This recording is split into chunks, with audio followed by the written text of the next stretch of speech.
Hey everyone, JSR John here. This replay is from a recent open lobby race that myself and LZR Rossi hosted. So this is an A and S class lobby, a lot of fast players, but this S class race is at Watkins Glen, and it has one of the best battles, if not the best battle I've ever seen on Forza 7. So I'm just showing you my perspective for the first lap of this race. It was 6 laps in total. As you can see, a lot of cars, plenty of grip ones, a lot of power cars as well, and yeah, just really top competition. We had the people from TPR, o2r, FRA, a lot of people who were doing top 50 times in this race. So we can see that I went very deep on that right hand curve, but managed to get back into the pack. We have Rossi, who's just up ahead in a McLaren F1. His spoiler's been removed because he's been hit, but what you will notice is a fantastic fight develops with him and o2r Starchy for the entirety of this race. So we're right behind Rossi now in the Maserati Tipo myself, so it has crazy acceleration, and as you can see, we're able to pull up a lot of ground, sneak in front of TPR Bokit, who's in the Celine, and we're next to Rossi coming through this right turn. Unfortunately, we're going to get tapped behind from Bokit, and it sends us on a little bit of a spin, so we lose our standing in the pack. But not to worry, even though our race was kind of done with in that respect, there are some plenty of battles that were going everywhere, and one I want to show you right here as we close lap 1 is actually FRA Rufus, who, as you can see, is in a 1000 horsepower Ferrari 250 GTO. So I never even knew that this car could be good in a lobby. He was using it the entire night, and he drove it like an absolute master. It was really impressive what he'd done with it. So as you can see, driving very smartly here, not rushing into the second turn. He's waiting for this uphill left bend to finish before he plants all of that 1000 horsepower to come along. SVR carried in the Celine, and then someone else who is in the Dodge Viper, maxing out at nearly 210 miles an hour. So the Dodge Viper is driven by FRA Youngblood. So they're teammates here, but obviously with all things competitive, playing Forza, the friendships stay off the track, and it's an interesting play between grip and power right now. So we can see the Dodge Viper running away, and then approaching the toe, it's able to go considerably faster out of the turn. However, this straight, although it's not necessarily that long, Rufus is able to absolutely floor it and reach over 160 miles an hour before even having to brake. So this pretty much secures him first place. He has to do a little bit of defending up against a Dodge coming into this next turn, but he manages to park it on the curb, and yeah, he pretty much ran away with it for the rest of the night, which was super impressive considering he started on the back row of the grid and there was about 17 people in this race. So props to FRA Rufus.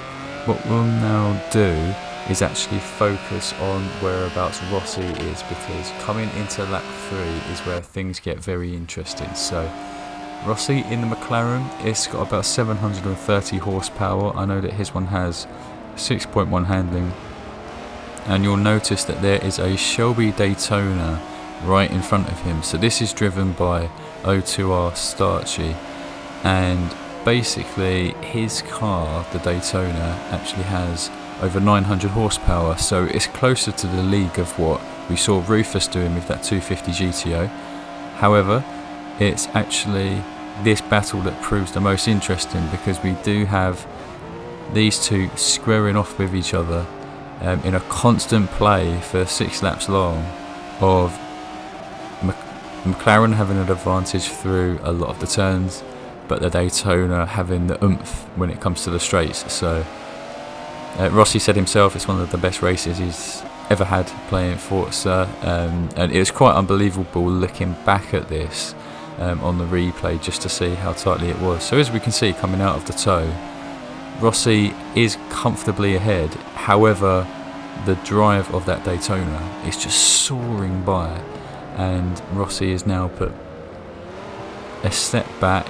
He's now placed back into I think they're both battling basically for 4th position right now, and they do have SVR carried in that Celine, who's right in front of them as well. So it's going to be a very interesting play out between these two cars. We have the McLaren, which is not a grip car by any means. It's actually more of a all-rounder power car compared to the Daytona, which is just a straight-up power car. But with the way Rossi drives it, he makes it look like it's a grip car as he just sneaks in front of Starchy right there. But then coming into turn 1, guess what? He's caught on the outside. Starchy's managed to hug around the curb, and he should have a shot of making it to the S-bend before Rossi, which he manages to do really successfully. And which is really hard to do, because in a car like this, which has probably got 5.6 or 5.8 handling, it is incredibly difficult to actually go from curb to curb to curb, because the cars can feel very unstable. They swivel quite a lot, especially the rear end of them. So for Starchy to be able to hold off Rossi from behind, who's obviously got the superior grip, massive respect needed, a lot of skill. As I mentioned, it was just nothing but really fast people in this lobby, so everyone who was in this lobby done at least a top 100 time in the race. So, and we had about half the grid who were doing near top 50 times as well. So really interesting play out. Both these two, Rossi and Starchy, they both managed to do 144s whilst battling, and if you think about it, that's actually crazy to pull off, because they're both battling, so their lines get compromised at some point, just like here Rossi, his exit was compromised there.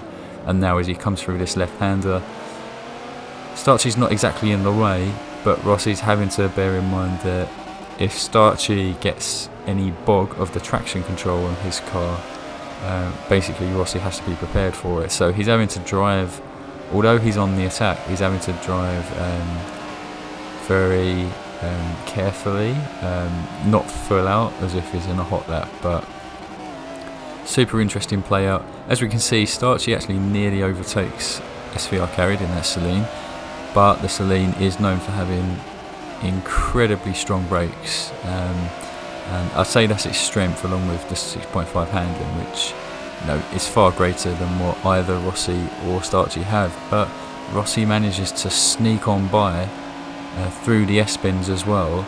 And on this is the final lap, I believe, and it becomes really interesting because we have FRF Energy right behind in a Porsche 911 GT1, and then behind him we actually have TPR Bokit, who is in a Celine S7 as well. So now it's 4 people effectively fighting for the same spot.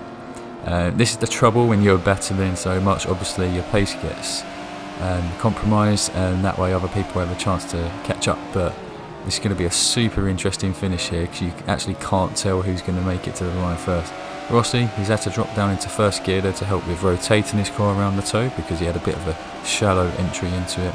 And it looks like he's clear, but Starchy comes along and that Daytona is ahead. And it does look like, if you're in a power car, if you're able to beat someone to this specific corner, as long as you can defend, you should be able to walk away with the victory. However, Starchy is caught behind SVR carried here, and that causes a little pile up. We can see that all of the cars are bundled together now. It's 5 cars all going into the final 2 turns. Rossi and Starchy are neck and neck right now. Can Rossi make up time through the inside corner? No, he can't, because the Celine is in the way. And then coming over to the line, he's got to watch out for FRF Energy, and Rossi just about crosses the line ahead of him. So as you can see, it's a bunch of 5 people all together there. Absolutely incredible race. I hope you enjoyed watching this. It's just something that I really wanted to share with everyone. As I mentioned, massive props to FRA Rufus as well, who managed to work all the way from second to last up into, I believe it was first place. Yes, first place. So we'll quickly go over to Rufus here. So as you can see, he's already got up to 10th position, and then coming through the S-bend on lap 1. 1,000 horsepower comes into play, but there's cars all across the track, so on this home straight he actually overtakes nearly 4 cars whilst on the grass here. So the moment he gets his tyres down, and then he gets hit by the curb. But just really fun stuff. I wanted to show that, I thought it'd be a really funny clip at the end. But I hope you've all enjoyed this replay. along with like my commentary over it. Rossi and I were both doing live streams for our open lobby, and we're doing it every Wednesday evening, so 8 PM BST, which is GMT +1. Come join us on Forza 7. We run our open lobbies, and for the meantime we're mainly focusing on doing A and S class races, which everyone seems to be enjoying. We get full lobbies and lots of top talent as well, people from top 10 in the world, top 50, top 100 and so on, but anyone and everyone is welcome. So in terms of this channel, please subscribe if you're new, and do share this around with other people. Definitely want as many people to see this particular video of Rossi and Starchy as possible. I do maintain it's the best battle I've ever seen on the game. You tell me what you think in the comments, and stay tuned for more videos. Got tuning guides coming up soon, and hopefully we'll see you on the track.